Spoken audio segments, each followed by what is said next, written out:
చెల్లించుకుంటాం. మా సంఘాన్ని దీవించాయి, మా సంఘం కాపాడి కుటుంబాన్ని దీవించాయి. పరిశుద్ధులు నా తండ్రి స్తోత్రం. మన సంఘంలో ఎంతో మంది చుట్టా బీడీ తాగేటోళ్ళు చేస్తారు. వాళ్ళందరూ పనిచేసి వేసే పరిశుద్ధులు నా తండ్రి నీకే 2 వందనాలు చేస్తున్నాము అది ఎక్కువ పొందినాం తండ్రి.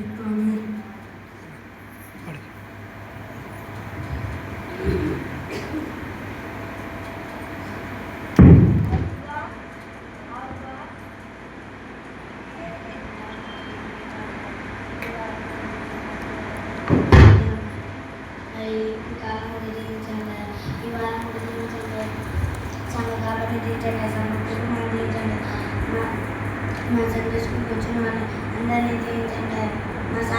మా టీచర్ని దీవించండి. మీ శక్తి బలాన్ని మాకు కుమ్మరించండి ప్రభావ చేసినాము ప్రభుత్వం తండ్రి.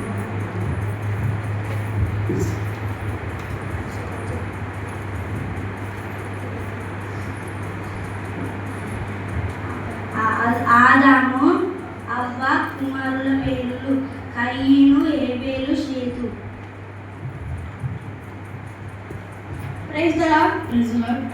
పరిశుద్ధాత్మ యెహోవాయందు భయము భక్తి పుట్టించే ఆత్మ, శక్తిని ఇచ్చే ఆత్మ మనలోనే పెట్టాడు.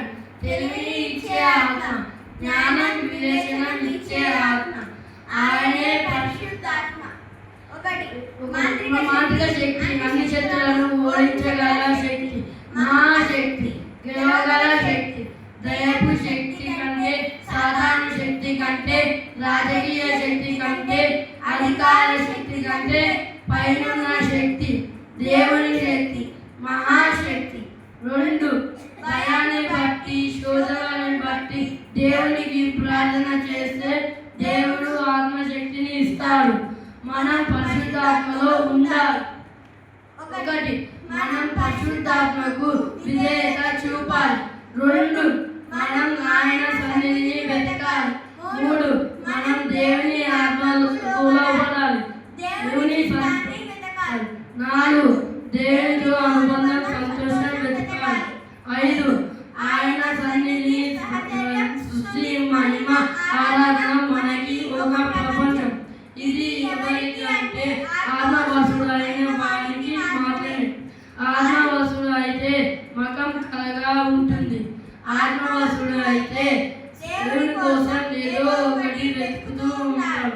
మనం దేవునికి పూజిస్తాం కాబట్టి ఆత్మీయంగా ఎదగాలి. అంటే ముందు మనం ప్రార్థన చేసే అలవాటు చాలా ఎక్కువగా ఉండాలి. పరిశుద్ధాత్మ నిన్ను ఎప్పుడు కూడా స్తుతించమని, ఆరాధించమని రేపుతూ ఉంటాడు. 2 ఆరాధనలో శక్తి విడుదల అవుతుంది. రోగులు స్వస్థత పొందుకుంటారు మరియు 1 అభిషేకం ఉంటే దేవుడు మనకి జతపడాన్ని ఇస్తాడు. నీవు చేతలు చేసిన అనుకున్న కార్యం ఏదైనా ఉన్నా ఇవన్నీ దేవుడే జరిగిస్తాడు. మోషే తత్వశక్తి, ఆత్మశక్తి. యెహోషువ జ్ఞాన శక్తి. 3 ఆత్మశక్తి. 7